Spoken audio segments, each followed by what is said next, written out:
Wuthering Waves is a brand new upcoming action RPG from the devs behind Punishing Gray Raven, one of the best action games on the mobile platform, and arguably one of the best action games that I have ever played. And as of a couple days ago, we have official confirmed artwork for the game. Quick shout out to my patrons over on Patreon, by the way. Since this channel is not monetized, every patron counts.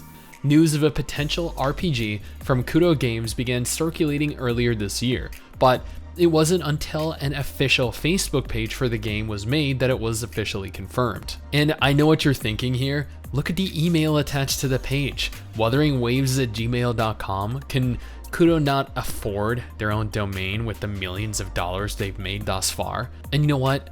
Don't worry, I thought the very same thing. And after doing a little bit of research, according to members of the Chinese community, customer service confirmed that it is in fact the real deal, and that the artwork you see on screen right now is actually the official artwork that I mentioned earlier in the video. This is admittedly the very first glimpse that we have gotten of any kind up until this point, and admittedly the only glimpse that we're getting and probably going to have for the foreseeable future. Now, very little is known about Wuthering Waves. Supposedly it is going to be an open world RPG, and I know when I say that you immediately think Genshin Impact, and I'll talk about that in just a moment, but Kudo did confirm they were in the process of developing an MMO, and some people on Reddit seem to be of the opinion that this could be the MMO that they were talking about, but this is entirely speculative at this juncture.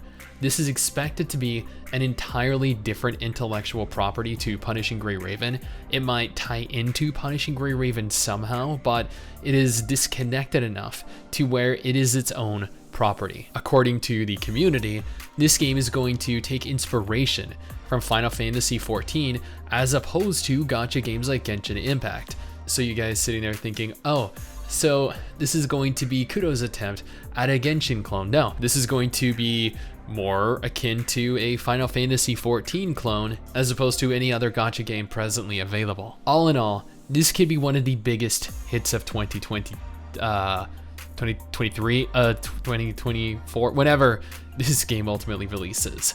Whether it's a single player RPG, whether it's a multiplayer RPG, or even an MMO, doesn't matter. With Kudo behind it and their insane graphics and combat, this is going to be massive. Until this does come out though, here's a list of games confirmed to be coming out this year. You're welcome.